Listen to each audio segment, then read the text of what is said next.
Oh no!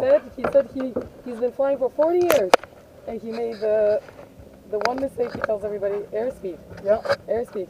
So he stalled, and When he landed, yeah, he has a very short runway he built in his backyard, like he's been flying in and out of, and I don't know what happened, but he said airspeed. He didn't check. Oh damn it! And I remember airspeed is king. That's you gotta like always. Some aircraft have horns. Oh really? Yeah, and the light will come on and go beep. Yeah. When it detects too slow, like it will warn you. Does this one come with that? No. No way. But you'll feel it. You'll feel buffeting, it. right? And the stick will suddenly become there's nothing there. You know, it's just kind of a weird feeling. But you have to really go pretty slow because it does stall at 40. This one stalls at 40? 40 is the actual. So I'm going to.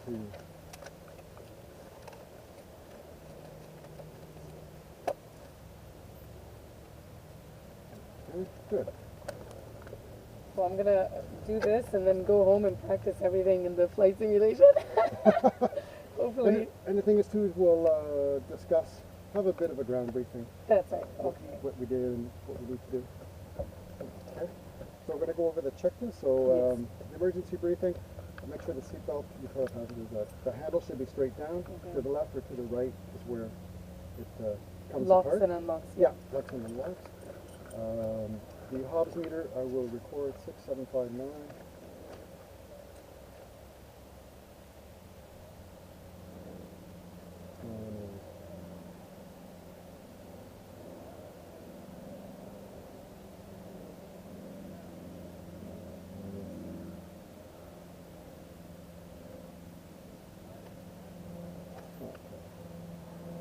Yeah, I'm not in a rush to like learn to get a license or anything. I just want to learn it safe and easy, so it just gets in my head, and then you don't have to worry so much about it. Some students are the other way around. They want fast? Yeah, they want fast. No, yeah, I want to learn slow and sure. Then they get angry, like, why am I not, like, you know, now it's the fault of the teacher, right? So. No. Slow and steady. And they don't want to read, and that's another thing. Right? Hold on. Okay, so the canopy I'm going to close. Canopy, yeah. When we, because it's too hot. Yep. Seat belts are fastened. As long as they're secure, they're correct. Yep. The controls, so what I do, the left thumb is pointing to the right, so right aileron up, left aileron down, left aileron up, right aileron down. And to look, I just look the corner of my eye. I don't need to see it, but in my peripheral. I see it. Yeah. Yes. Anyway, so that way we know that the controls are free, full, and correct. All electrical fuses are off. Transponder off. Radio off. Fuel on the left side. Master on. Okay, I'm going to clear prop. Master is on. Transponder is off. Yeah, transponder and radio off because all electricals must be off. So no electricals when you start. So we can start. And right away we have to check 30 the oil is good. The fuel temperature is good. Water is good. You don't have to really write all that down because it's on a checklist and you're not supposed to remember the checklist. You're not supposed to remember a checklist. No, because if you do, you're going to go, oh, I don't need a checklist. And you make a mistake. That's it. So you never, because I asked that question, why don't you remember it? Yes. It's a bad habit. It's actually a bad habit. Bad habit to remember. Okay, yeah. So the transponder on, radio on, GPS on, and just speed gauge. That's getting the record.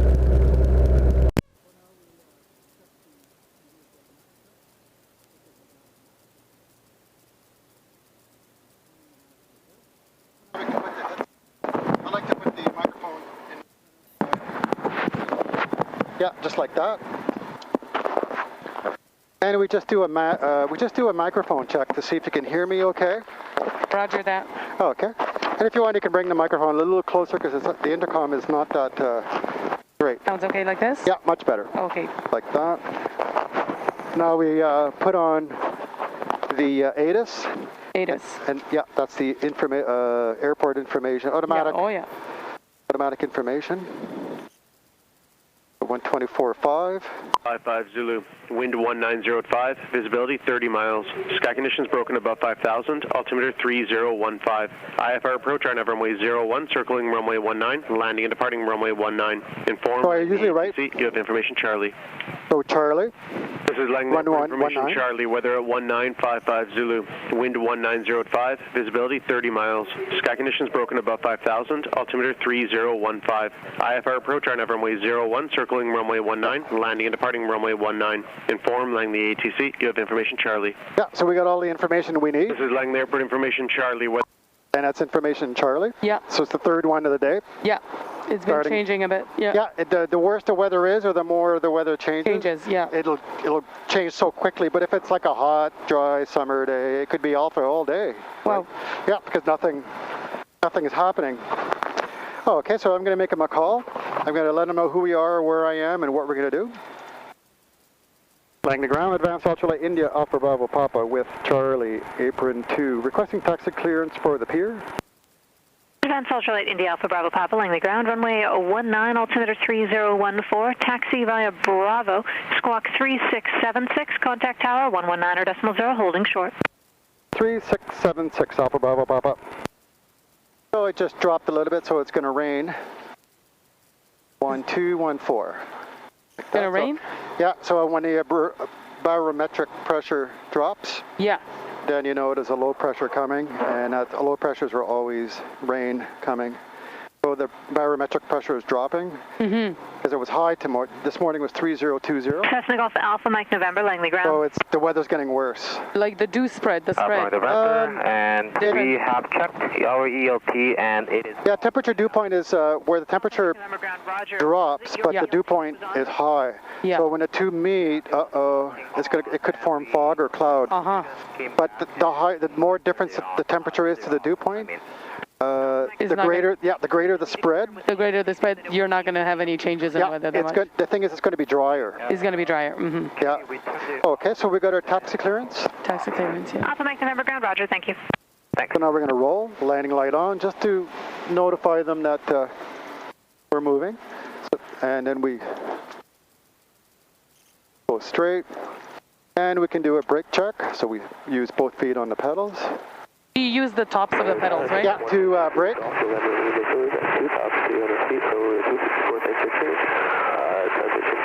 A little bit of left. So you can see the weather, right? Oh, yeah. Proceed above It's all gray You're there. right. Wow. Yeah.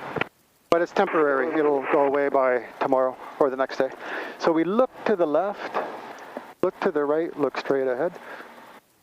That's why meteorology is just as important, eh? Because that can get you into trouble. And we don't want to taxi any quicker than a fast walking pace. So if you push to the left, it goes to the left. Push to the right pedal, it goes to the right. Yeah. And the tops of so if you push on the brake on the left, it'll grab the left brake. Yeah.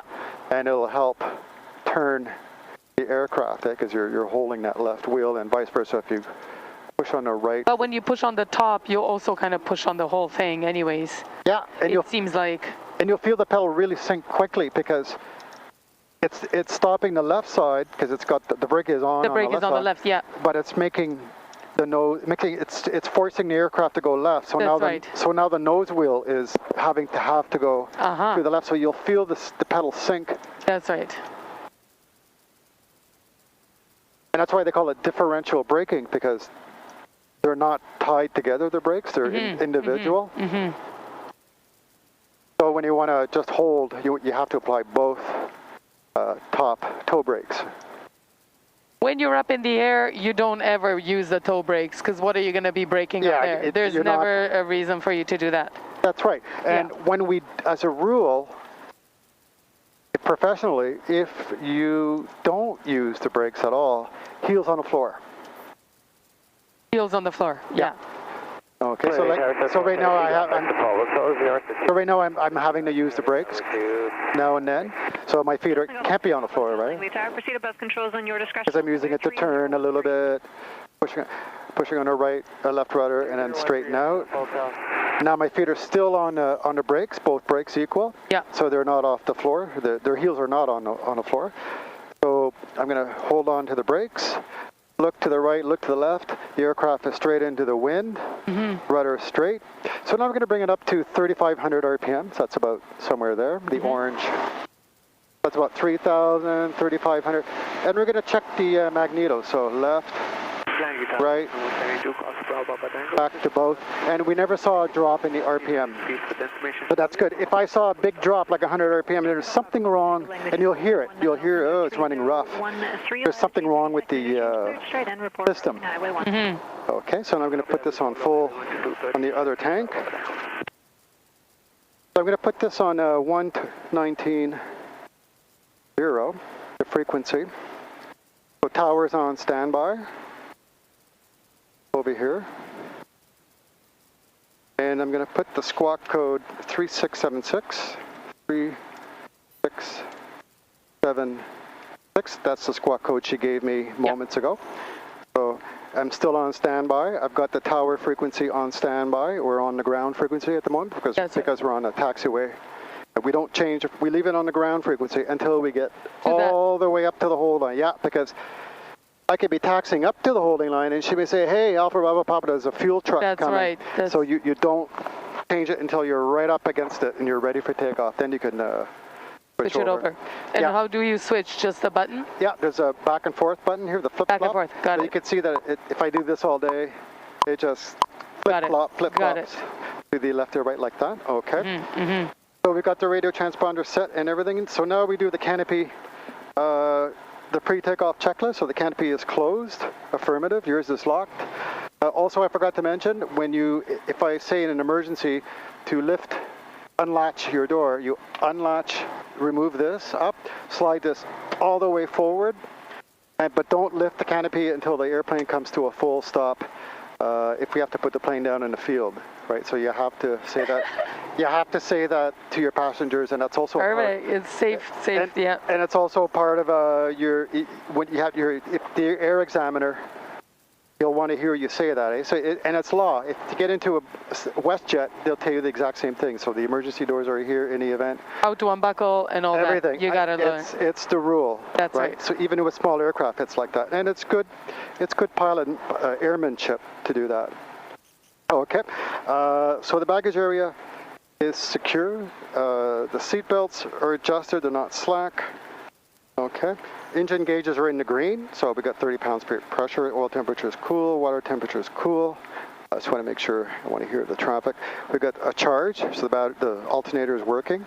We've got ample fuel, lots of fuel on the left side, not so much on the right, but we're not going to be using the left side because it leaks fuel. So, yeah, so I basically don't use it. I may put a little bit of it in there if I'm going really far, but I always keep this one absolutely to the top. So we got about 2 hours of fuel in there. Plenty of fuel. Okay, so coolant temperatures, all that is good. Engine is in the green, or the gauge is in the green, as you say. Windsock, we note between 25 and 19, so maybe what? Beverly, Missoula Tower traffic 2 miles south of the Clover. 1905. So she's saying it's right down the runway. Approximately 11 o'clock, 2 miles. Change so it's a headwind, but very light. 5 knots is nothing, right? It's just it's not doing anything.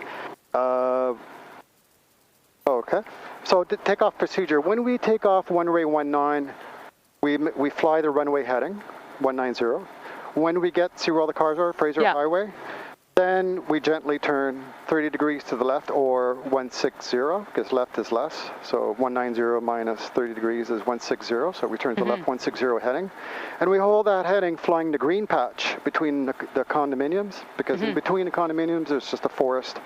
And they'd prefer us to fly over the green patch. For noise pollution and noise abatement, it's exactly what it is. Clear to land runway 19. And then when we reach 1,200 feet, then now you're allowed to make the left. 1,200 feet, or the right turn off. Right turn. Yeah, that's what's in the Canadian flight. It's always like this? This stays like that? Until they decide to change it. But they're the ones who write the rules, and it's in the Canadian Whoops, I'm sorry. It's all good. That blue book behind me The big there? fat book. Yeah, it's in there. It'll tell you. If you don't know, oh, I didn't know. You know what they'll tell you? Uh-oh. It's in the flight It's in the supplement. book. You should have read it. You should have read it. So Yeah. that's it. Okay. Every time you come in, you turn a little bit through the green patch, 1,200 feet, and then turn right. When you take off 19. 19. When you take off 19. Unless you're doing circuits. But because we're doing a right departure. That's right. It's all. I'll show you. Remind me to show you that In the book. in the book there. Okay, and I have it also. I have a picture of it in here. So now we're going to go up to the hold line. Hotel Tower traffic 12 to 1 o'clock, 2.5 miles northeastbound, type unknown, 2000 unverified. Change our frequency. Put on there. There's a Papa Hotel. And I look on runway 19, the final, and I want to see if there's any aircraft. Oh, so what's the point of me calling? You're just going to tell me, oh, wait. Wait. Oh, you Papa Hotel Tower, Roger, change our frequency. So what did I just do? I just caused talk time for nothing. Like That's it. You know, I'm taking up her time. I wasted her time talking. Right? She's got better things to do than repeating. Normally, so always look around. Yeah. And when that aircraft, and say there's nobody behind them, when that aircraft passes your 9 o'clock. 9 o'clock. Now you can say Alpha Bravo Papa, Langley Tower Alpha Bravo Papa is ready for takeoff. And normally sometimes they will get you first.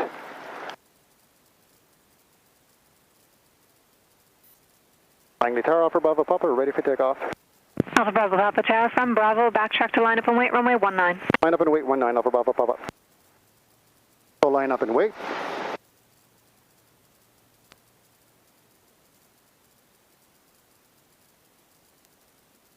And I like to turn the lining light off, everything off, because I'm going to go to sleep. Bravo Papa Tango Tower, exit Alpha Taxi, That's at how your discretion, monitor ground 121.9. I want to look like that. I don't want to look like I'm going to be moving. Mm-hmm. That's what's going to worry them, right? Because I'm line up and wait. Mm-hmm. Line up and wait, that's what she said. Yeah. And it used to be taxi to position, but they've deleted that. They changed that. Alpha Bravo Papa Tower, not above 1,500 in the zone, cleared on course after noise procedures, cleared takeoff runway 19. Alpha Bravo Papa rolling, no, not above 1,500. So she gave me a height restriction.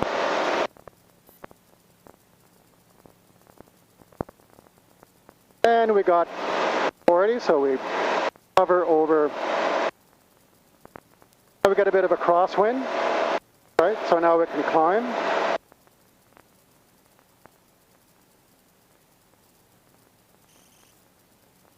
So we're over the Fraser Highway, so I can make my gentle turn over the greenhouse.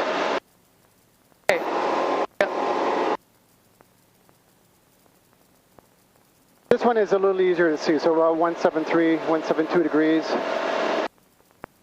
Or same thing over here, I got 169. But I'm also doing it visually. Uh-huh. Because I can see the green or the edge of the condos.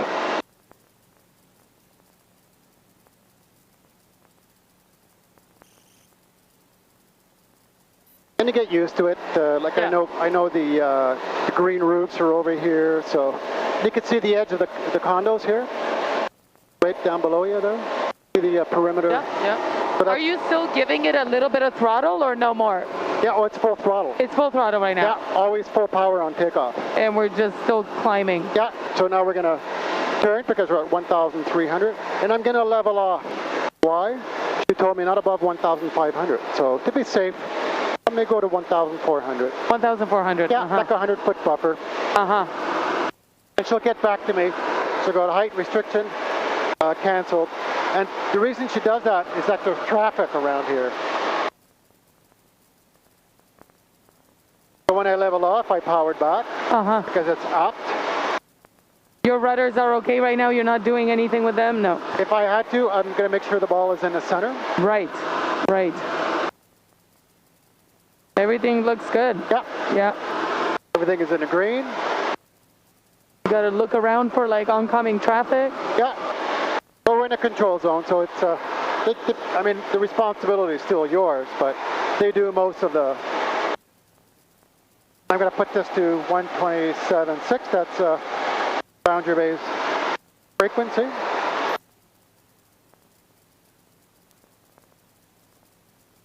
And you got your 3 fingers? Yeah, maybe 3 or 4. Yeah. Because we're low, the horizon's higher. And all I got to do is just look, and I know the airplane's not moving, like not bobbing up and down. And I check now and then, right? I know nothing is happening, so I know the picture is good. Alpha Bravo Papa Tower, change your frequency. Alpha Bravo Papa. Okay, so we're out of the control zone. I could climb. What did they say there? To change your frequency? Yeah, clear the zone, clear to change frequency. So that means you're out of their... You're out of the control zone. Out of their jurisdiction. Yeah, so I can do whatever. So attitude. Power. Right. And I'm going to climb at 65 miles per hour. November Lima Zulu number 2, false Cessna. So about 70. So every time you're climbing, if you're at 100, you want to climb at 65. 65. I'm in a hurry to climb. Lima Papa number 3, false Cessna, 12 o'clock, monitoring your tower 1181 now. Lima Papa, traffic is out. We're going to really We're going up to 2,000? Yeah. 800 with you. Bravo X-ray Juliet tower identified. Bravo X-ray Juliet. MA Tower, advance ultralight India Alpha Bravo Papa, climbing through 2,200 for 2,400, about 3 miles southeast, Cloverdale racetrack for the pier. Alpha Bravo Papa, altimeter 3015. Alpha Bravo Papa. Delta Oscar November, turn crosswind now.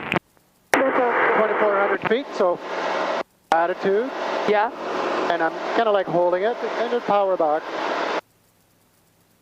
Did they change the altimeter? Well, because the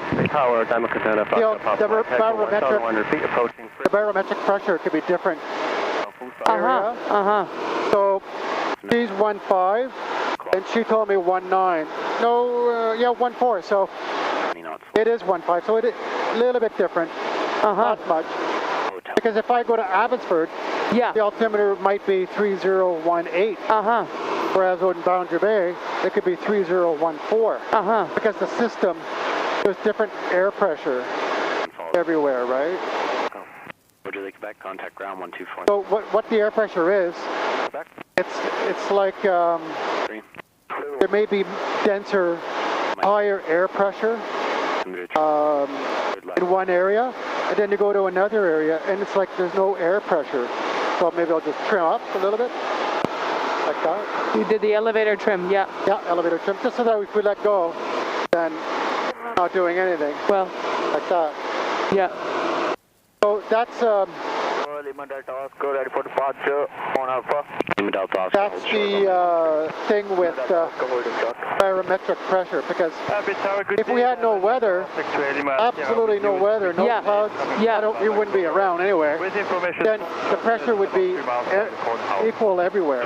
Equal everywhere. And you wouldn't have to change the barometric pressure daily or hourly. Because we've got a system coming in, like say there's a thunderstorm coming in.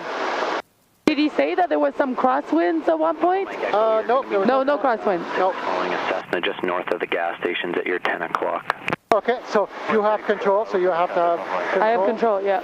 Are you able to reach the pedals? Yeah. Okay, so heels on the floor. Heels on the floor, yeah. Confirming following So if you push on the left rudder, just push it all the way. You can see the ball? Yes, now we're kind of... Yeah, so now you got to step on the ball, so right rudder to step on it. And if you push too much, then the ball's way over on the left this time. Turn base. And you can see the nose, Look at the nose. I'm yawing to the left. So to bring the ball back, you go in the opposite rudder. Yeah, it's called stepping on the ball. Stepping on the ball. Yeah. Contact with Cessna.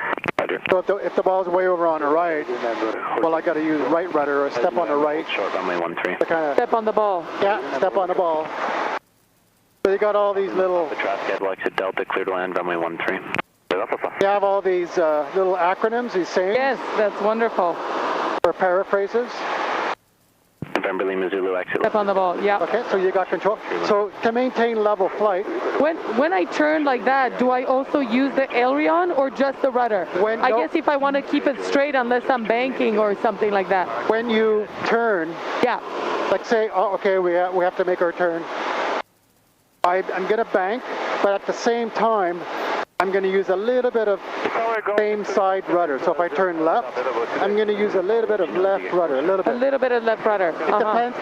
If there was an aircraft in the way and I had to really turn sharply like this, then I would have to quickly step on the ball. On the same side rudder sharply, because I'm digging that aileron quickly. But if I'm turning, say, I'll go back to normal here. If I'm turning gently to the right, then I might use a little bit of right rudder. And it stays nicely in the middle here. Yeah. If you don't, the nose is going to go the wrong way. You're using left rudder? Using right rudder. Right rudder, right, yeah. Right. So to level out, I'm going to use left rudder a little bit. So to turn, you don't use opposite rudder. So to turn, you use same side rudder. So if you turn left, then you got to use left rudder. If you turn right, then you got to use right rudder. Got it. Like that. It's almost like instinctual. You even forget to it just makes sense. And the reason being is it's called asymmetric thrust. Asymmetric yaw. Papa Victor, hold short runway 13. Right, asymmetric aileron. Because the aileron is digging. X-ray Lima Sierra, reduce speed for spacing. The aileron is digging into the air. Right. When it's going down, it's like this, on the one on the right, the aileron is it's digging down, right? So it's creating drag. It's kind of like when you're canoeing and you put your paddle in the water, and it kind of like you turn a little bit like that. It's exactly like that. If you stick you're moving forward, but you stick your paddle on the right, it's going to make.